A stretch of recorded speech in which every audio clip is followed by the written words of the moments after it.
Hello and welcome to the Klassiki podcast. I'm your host, Sam Goff. Klassiki is your window into the world of Eastern European film. Subscribers gain access to our library of classic and contemporary titles, as well as filmmaker interviews, video introductions, program notes, and much more. You can sign up for a free trial today at klassiki.online. And if you enjoy the show, please don't forget to subscribe in your podcast app and leave us a review and a 5-star rating. Thank you very much. Artist, guru, witch, and muse. The cinematic polymath Ester Krumbachová was an essential figure behind many of the classics of the Czech New Wave, including Vera Chytilová's seminal anarcho-feminist fantasy Daisies. But Krumbachová herself remains an elusive figure. Working largely in production and costume design, she's been marginalised in histories of both the New Wave and feminist film more broadly. In recent years, though, this has begun to change. Krumbachová's sole directorial effort, the delicious romantic parody Murdering the Devil, has been restored and screened worldwide, and is coming to the UK this month with 3 screenings as part of this year's Borderlines Festival in Hereford, Ludlow and Malvern. And Klassiki subscribers can watch the restoration on our site right now. So, how do we bring Ester Krumbachová back into the light? To answer that question, I spoke with Rachel Pronger, a writer and curator who wrote a wonderful profile of the director for the Klassiki Journal. Rachel is also co-founder of the archive and feminist film collective Invisible Women. We discussed Krumbachová's role in creating the Czech New Wave, how she fell from grace and public renown, and what her work can teach us about female filmmaking today. Check out the links in the show description to buy tickets for the Borderline screenings of Murdering the Devil and to read Rachel's piece on the film for the Klassiki Journal.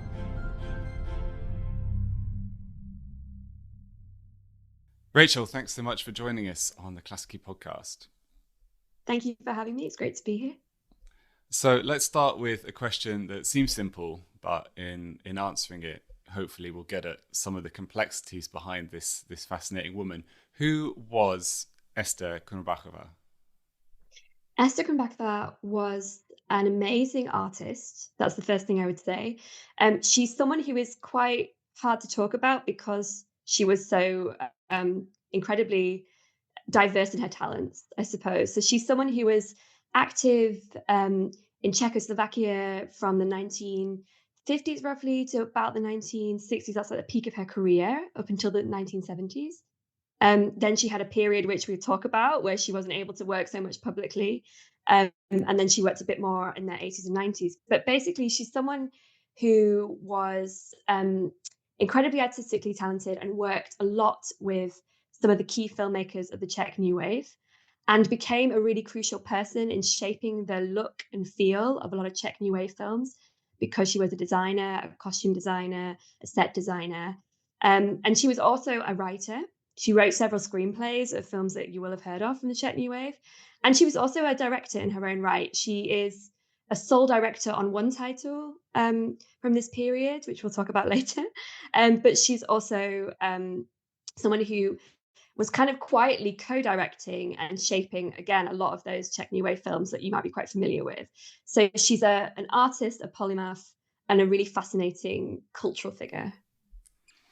So in the fantastic piece you wrote for the Klassiki Journal about Krumbachová, you describe her as a dazzling phantom. And this is the language that's kind of often used to talk about her as this ghostly figure kind of hovering in the background of this more well-known history. And like you say, she's kind of involved in maybe less obvious, less visible ways in lots of very canonical titles and films and so on. So now this ghostly figure is coming to the fore more. What's happened in the last couple of years that has started to bring Krumbachová to light above her more famous colleagues?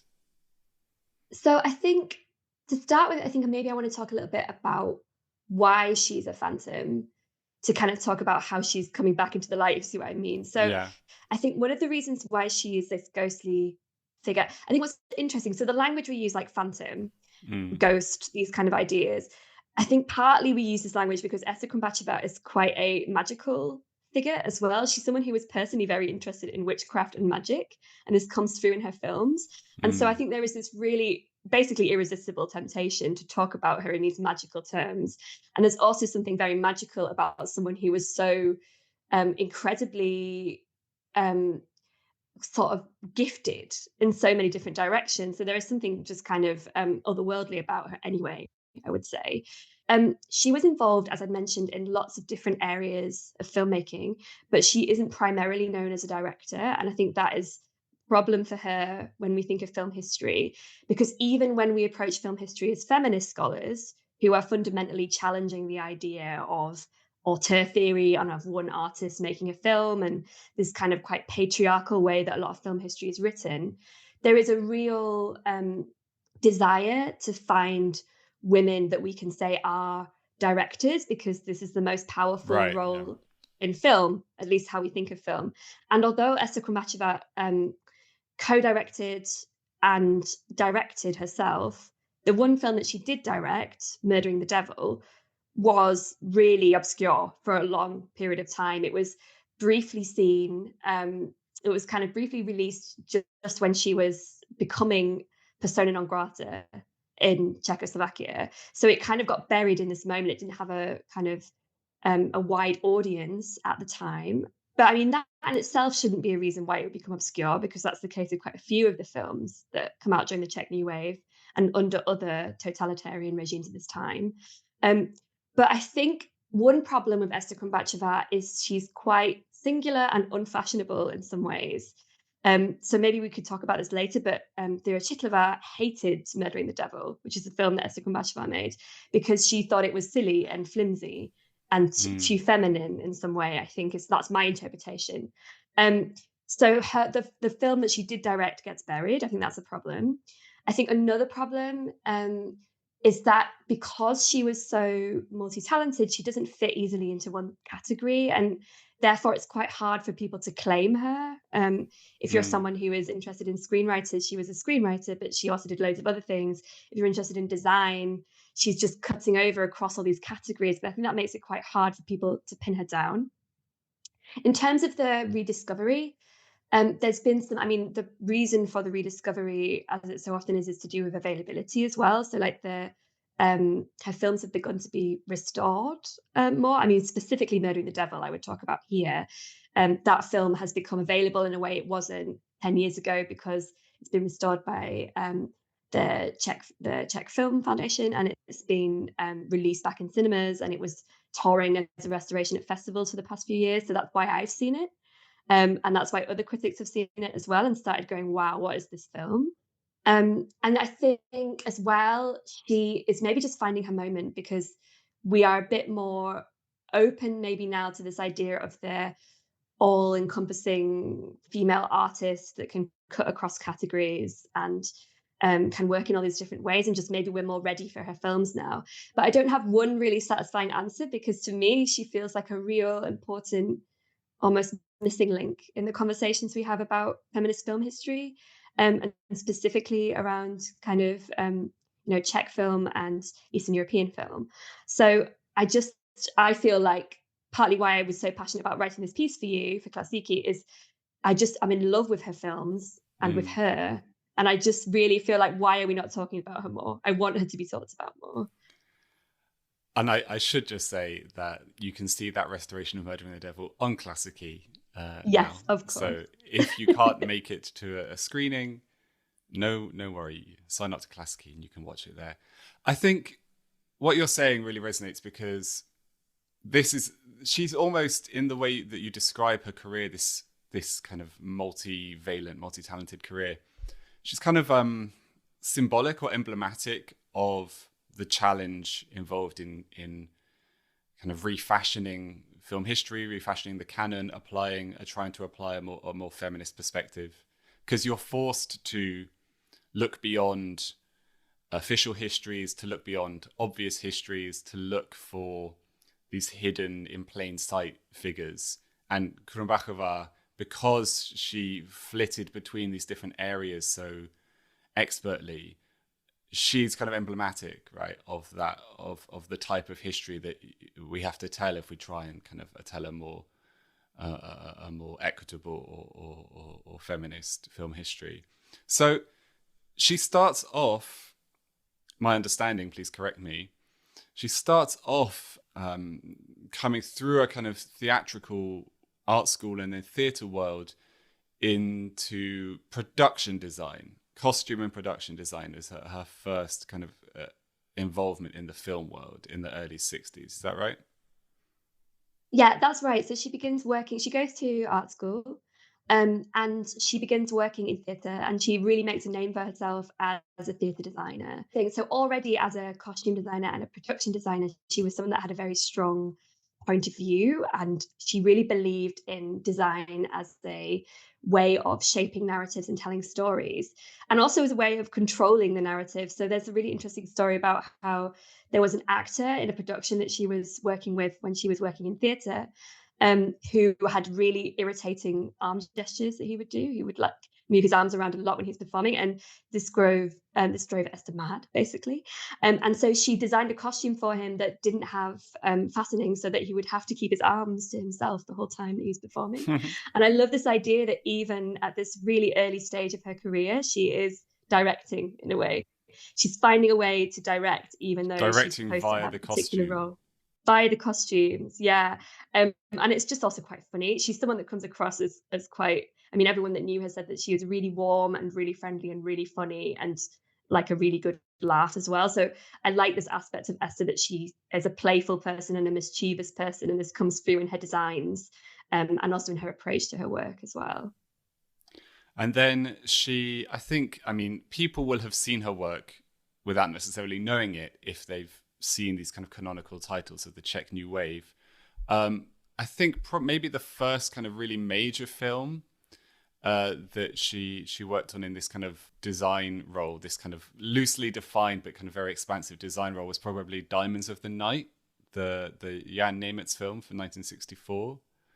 I think she's credited as costume designer on that film, but Nemetz himself described her as the guru of the entire project. So Yeah. how did that collaboration with Nemetz, which would go on to be very important personally and professionally, how did that kind of start up? I mean, Nemec is someone that she encountered while she was working in the theatre world, and they had this immediate kind of explosive connection. They ended up very quickly in a relationship. It was a very defining romantic and creative collaboration that would define both of their careers at during this period to some degree. So they encounter each other and instantly have this kind of soul connection. And then, as you mentioned, they worked together on Diamonds of the Night, which was also Niemek's debut film. Um, and in a lot, what I also like about this relationship is generally Niemek is quite open about how important Krumbachová was to developing his creative vision on these films that they made together, which is not necessarily the case Mm. when you look at film like male-female partnerships that are also romantic relationships across the history of film. That's absolutely not the case a lot of the time. So for me, that's good to see to a degree. And he said some very kind of warm and generous things about her. And as you mentioned, there's this quote of him saying that she was the guru of the project. He also described her as a great dramaturg, which is an interesting thing when you think that she's come on board, as you mentioned, to deal with the design aspects of the project. And actually, immediately, she was shaping how the story was being told. One of the key things that she did was kind of create these costumes that are not, she creates costumes that are not necessarily historically precise. So Mm. Diamonds of the Night is a film which is about two boys who are escaping en route to a concentration camp. So it's a very historically specific story. But Esther was really keen on making it feel like a Greek tragedy or like an epic in some way that wasn't necessarily confined to this single moment in time. So yeah, she kind of becomes this, I guess, kind of go-to design figure for a lot of the Czech New Wave's kind of biggest names. I mean, I think the archetypal Czech New Wave film is Daisies by Vera Chytilova, and Ester Krumbachová was right at the heart of that one as well. So what was her involvement with Daisies? Because I'm sure most people who have an interest in the Czech New Wave, Czech cinema, feminist cinema, female directors, they know Daisies, they know Chytilova. So what was Krumbachova's role in that very kind of iconic title? Daisies is a film that was very much shaped by that relationship between Vera Chytilova and Ester Krumbachová, and it feels very much like a partnership. There is a very interesting documentary called Looking for Esther, which Chytilova made after Esther's death, which talks a lot about the making of Daisies.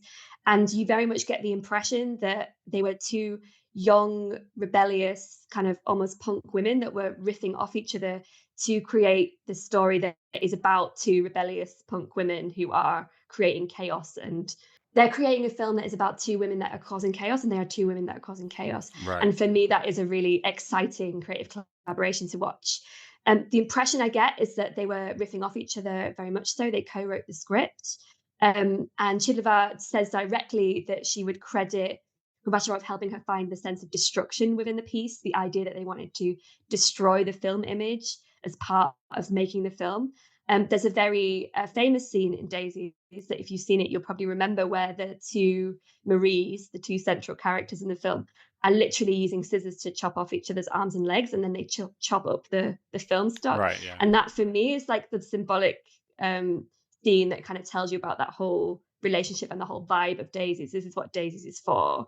So they're people that brought out a rebellion in each other, two artists that were able to kind of riff off each other. And again, Ester is making all the costumes, she's making all the sets, she's incredibly active in creating the visual world of the film, and then together they also shape the story and the mood of the film. Yeah, so I mean, Daisies is a film with that immediately recognizable look and feel, and that is, like you say, that is Krumbachová. That is her creating the kind of the material world of the film that these two Maries, these two central characters, kind of move through and interact with. So she really is a kind of, even in these supposedly minor roles, she is having this outsized influence and effect. And certainly Chytilova herself would not have argued with that description of her work. Yeah, and I should just point out, like I mentioned, Chytilova goes on to make a whole film about Ester, emphasizing her importance as a storyteller and as an artist alongside the design aspects. So I think that it's really hard to say who we call a director and who we don't call a director, and it makes me want to argue even more with the idea that we say directors are so centrally important in filmmaking, so godlike, because as soon as you hear about these kind of important creative relationships, nearly every filmmaker, I mean, I would say probably every filmmaker, has a moment in their career where they have this kind of creative partnership with someone where they can create something bigger than themselves. And I think that's what's happening here. Is she's Krumbachová is a midwife for other people's ideas to an extent, but she's also a creator of ideas and a creator of worlds. And I should point out too that as well as living in an incredible apartment full of things that she'd made and full of incredible furniture that she'd made, and just her whole world that she created for herself was incredible, she had drawers full of screenplays as well. She was someone who was endlessly writing. She had drawers full of screenplays and full of short stories. She was completely a storyteller in a really fundamental way, and a kind of 360-degree artist. So all of these things feed into her design work and as a practice as a filmmaker. So Daisies is 1966, of course, and a couple of years later, she does get the opportunity to direct this single film. We've just kind of torn down the figure of the director, but let's tear it back up for Ester, because she does get to direct this one film, Murdering the Devil. It's sometimes called The Murder of Mr. Devil in English, which I've always preferred as a title, but it's kind of more widely released as Murdering the Devil, so we'll call it that. This is, well, how to describe this film? I'll just leave that to you. Yeah, go on. Why don't you have a go? Murdering the Devil, or The Murder of Mr. Devil, however you want to say it, is a film about, so I'll give you the plot. The plot is about a woman. As it is. As it is, yeah. The film is about a woman who lives alone in a beautiful apartment that looks suspiciously like Esther's real life apartment. And one day she receives a call from an old flame who is called Mr. Devil, a very ominous name, who she invites around for dinner. And she is remembering this old flame as kind of her young, virile man. And then he turns up and he's a quite disgusting, kind of slightly grotesque, coarse, middle-aged man. But nonetheless, she kind of seems to feel a bit of attraction towards him. And she cooks him dinner. And the two embark on a dysfunctional romance. And Mr. Devil is a really quite grim, coarse, kind of mansplainy figure. He's just not great company. But he's sort of like worms his way into her life, and she's very kind of slavishly devoted to him in some ways. And then one day he begins to kind of push beyond her boundaries. He begins to literally eat her apartment. And eventually she cracks. So after this period of kind of courting, she cracks and she takes her revenge on Mr. Devil in a quite magical way. So it is a film, it is a story that feels kind of like a symbolic story, but it's also a story that feels like a social satire to me, which is something that I really like about it. I see this film as a satire of the feminine mystique. So this idea, women are sort of conditioned to believe they'll find fulfillment through serving male needs and desires, and particularly through performing wifely duties, cooking and cleaning and looking after men and children.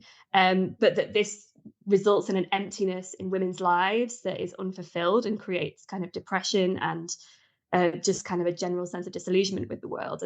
So I think at its heart, it's a feminist satire. But what's really fantastic about it is it's also a really mental, crazy fairy tale plot in some ways. And it's also a really, really funny and really strange. And over the course of the film, the lead character serves a series of incredibly elaborate, amazing meals to Mr. Devil, which were all cooked by Ester. She was involved in every aspect of the film in a really intense way. So, as you mentioned, she directed it, but she wrote it. She did all the design. She designed the apartment. She made the costumes. She cooked the food that is served on screen. She styled the lead actress to look exactly like her, basically. So I also think that this is an autobiographical film that perhaps talks a little bit about Esther's feelings around the way that she was often serving other people's artistic visions as well. I think there's maybe an element of hers kind of trying to finding an opportunity to direct her own film and wanting to talk about her experience. So yeah, it's a strange, wonderful, brilliant film that for me speaks totally to today as well. It reminded me of some really bad dates I've been on, honestly. Like it has an element of that. So I just think it has a lot to say to now, as well as being a brilliant kind of cultural artifact of the late 60s, early 70s. Yeah, I mean, it is. One always has to be a little suspicious about being too autobiographical when one's reading films or any works of art. But it is hard not to, given that, like you say, it looks a lot like her apartment and the character looks a lot like her, and she's constructed basically every material facet of this strange fairy tale world. It is hard not to apply an autobiographical kind of lens to this story. I mean, it's a very singular film, like you described it so well there. It's what I like about it is that it does recall other films from its kind of immediate milieu. I mean, like, there's a lot of daisies in it, in this kind of the world of food in particular, this kind of huge excess, almost kind of grotesque fairy tale excess of food, in this sense of a kind of strangely artificial constructed domestic environment that is then deconstructed. That is very Daisies. And there's many other films that it kind of parallels. But I mean, how would you describe it in terms of setting Ester apart from her contemporaries? Because like you say, Vera Khotylova really didn't like it. Jan Nemitz, I think, also really hated it. So these people who were very close to her, who she'd been collaborating with, were kind of repulsed by it. So like, how does it set her apart as well as kind of locating her within that milieu, if that makes sense? Yeah, so I think that something that sets it apart and is maybe what leads to these really strong reactions from people who previously are, well, I mean, they are her friends and people that she's worked with and supported in their creative visions. I think that what Esther does is she takes like sort of a genre approach to it. So it's a romantic film, really. a conventional story in some ways, apart from every element of it is a bit twisted and wrong. But what she's Mm. actually working within is like a romantic plot that then becomes a magical plot. It's a fairy tale, like I said. Um, and I think that what she does is she takes a kind of pulpy narrative form and then turns it into this social satire and this kind of riff on male female relationships. But it's not avant garde in its presentation in the way that a lot of those other films are. And a Right. lot of the films made by Hitlova and also Niemek, they're more structurally avant garde and formally avant garde in the way that they present the story. And on its surface, you could read Murder the Devil as a conventional story. You would struggle a bit because it doesn't make so much sense. It's But very like it does fable-like, right? have, Like you say, it's a it's fairy fable-like tale structure, yeah, fable-like. Yeah. exactly. And it has like a very clear narrative structure. It has a very clear beginning, middle, and end, and it has a happy ending that is like a magical ending also. And I also think that one of the things that annoyed people around her was that it was so um, unapologetically feminine in a way that Daisy's is like. I would say Daisy's is like punk feminine. It's like Riot Girl. It's there's the characters Yeah. are girly, but they're always destroying things. There's always mess. There's always like an unladylikeness about it.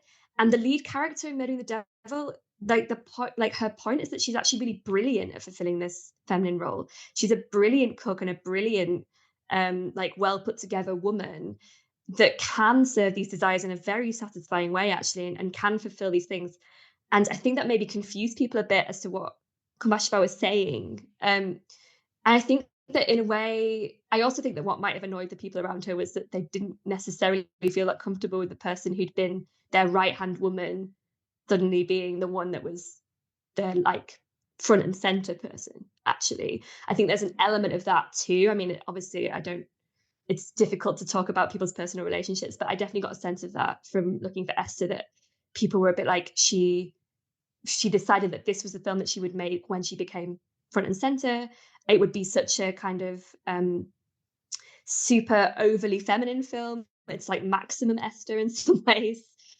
So I think that there are various elements of it that annoyed people around her, but I also think their reaction to it is quite funny and irrational and doesn't make total sense. I think some of it as well is that there was too much expectation on her as someone who everyone saw as a guru and kind of a quiet genius, that she would make something that wasn't necessarily to their taste. I think kind of offended people, but maybe she buried the political content too deeply in the surface for Yeah. other people to kind of feel that like she doesn't have the avant-garde explosions that you get, for instance, in Daisy's a film which literally explodes at the end, right? Literally, yeah. Maybe that's part of the problem. So, I mean, I guess that kind of takes us on to the next major moment in her career. So, you say that maybe the political was slightly buried in Murdering the Devil. Well, it was far too much on the surface in a film she made with Nimitz, A Report on the Party and Guests. Now, when we talk about the Czech New Wave and the Prague Spring that was unfolding at the end of the 60s as well, and we talk about it as this political and artistic moment that was kind of very quickly shut down, that was crushed. A Report on the Party and Guests is one of the films that's always cited as this kind of this moment of shutdown of censorship, because this is a film that's very explicitly a political satire, and which was very quickly shut down and was one of the inciting incidents in the kind of blacklisting of a lot of these directors. So again, this is a film that everyone knows as a Jan Nemitz film. As I'm sure you're about to tell us, it was actually also an Ester Krumbachová film. So what was her role in that? And then how did the response to that, the blacklisting, how did that then kind of cast a shadow over her career going forward? Yeah, so The Party and the Guest was 1966. So this is a film that comes after Diamonds of the Night, and it's the kind of high point of the collaboration between Yemek and Krumbachová. It is a film that is very much Esther's film. It's from a short story that she had written that was in her slush pile. So she has the central concept of the film comes directly from her. And she would go on to co-write the film. And then But she also basically served on set as Nemec's right-hand woman, but also as a kind of co-director, to the extent that when Esther went on holiday partway through the shoot, she was able to go on a long-awaited holiday to Yugoslavia, which obviously that period you couldn't just go away whenever you wanted. You waited for your name to come up and then you went. So she was really frustrated halfway through this shoot to have to go on holiday to Yugoslavia. So she spent the entire holiday on the phone, co-directing from afar, essentially, and spending a fortune on phone calls. Um, so The Party of the Guests is a film that is quite obviously I mean, it's an absurdist satire, but it's very obviously a critique of the kind of the mindset and the implementation that goes with being a totalitarian government. So it is a really confrontational film. And when it was released, it was able to be released briefly. It was completed in 1966. It was released briefly in 1968, and it kind of fell into a very short-lived period of liberalization that came after the Prague Spring and then quickly disappeared again. Mm. And then the film was cracked down upon very quickly, and it kind of was like a sort of ticking time bomb in both Nemec and Kumbashova's career. So they work on it in 1966, and by 1970, which is when Kumbashova's made Murdering the Devil, the kind of fallout of the film is really hitting. So it's formally banned forever in 1973, and is very much seen as a kind of what would you say, like a sort of smoking gun that means that Nemec and Kumbacheva are then unable to work openly for long periods of time, and Kumbacheva particularly suffers and is effectively unable to work for, I think it's about 12 years that she's kind of on the blacklist. She continues to make things, and so she makes money working as a jewelry designer, making these amazing amulets during that period of being blacklisted. So she was still incredibly creative, but she was very much scrabbing together a living because she wasn't able to openly work in film in any way. So she would meet people who she was secretly collaborating with on film projects in pubs, for instance, and they would she would share her ideas, but she wasn't able to be on sets openly, and she wasn't able to openly be part of crews. And that really sort of destroys her career effectively, and also I think kind of destroys her life. Yes. So then, obviously, in the post-communist period, she's able to work again, but not at the same kind of scale and with the same level of kind of renown that she had been able to do earlier. Which I guess roughly brings us into the present moment. So, like you say, with the restoration of Murdering the Devil, and with some more attention to her work, I think an archive dedicated to her work, right, in the last couple of years has also opened. We've started to get this renewed appreciation, and that appreciation is a part of this kind of broader rewriting the canon that's going on at the moment. So, I mean, just in closing, what exactly can Ester Krumbachová teach us? What can she give a contemporary audience? What can we find in her that is useful in the current moment? So I think what Ester Krumbachová can offer us as contemporary viewers is a sense of fun and of energy and of the joy of all-encompassing creativity and of creating a world that is entirely built around your interests and your loves and your abilities as well. I think something that is amazing about the story of Ester Krumbachová is that although she encountered so many really serious barriers in her life, I mean, the blacklisting that we've talked about, but also earlier in her life, she had also lots of difficult experiences. One of the reasons that she became so incredibly practically skilled at DIY and at costume design and stuff is because she grew up in a single parent household basically and was responsible for everything in that house. So she kind of developed lots of practical skills. But I think what is really kind of inspiring about her is that she's someone that, despite the kind of barriers of the time and the struggles that she faced personally, was just constantly making things and always found joy in making things. So even during the blacklisted period, she's making these amulets to sell. She's constantly making paintings. She's constantly writing. She's just incredibly she's someone that lives for art. And that for me, I think is a really inspiring thing about her story. And I think to contemporary viewers in terms of the content of her work, I think that she's really having a moment and has been having a moment for the past few years because her work actually feels very modern. The way that she mixes together kind of elements of kind of the occult and of witchcraft with kind of feminism and with social commentary and with humor as well. There's also a real humor to her work. All these kind of disparate elements mixed together in a way that feels like a very kind of modern and refreshing take on the world. So I think to modern viewers or contemporary viewers right now, the work just feels really lively and really current. And like I said when I was talking about Murdering the Devil, I think that what she has to say about the relationships between men and women feels extremely relevant still, despite all the kind of progress that we've made in the interim. And like we've said, paying attention to a figure like Ester Krumbachová teaches you to look back even on very familiar films, very familiar film movements, film figures, with this kind of fresh perspective, kind of opening you up to different aspects of that artistry and creativity. That's really rewarding. So Yeah, she makes old things fresh again, as well as providing all of her own kind of. absolutely.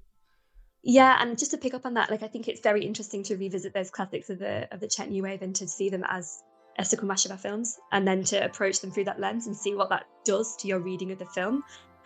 Well, so much to look forward to in going back to the past and re-examining all these histories. Rachel Pronger, thanks so much for introducing us to the wonderful world of Ester Krumbachová. You're so welcome. Thank you for having me.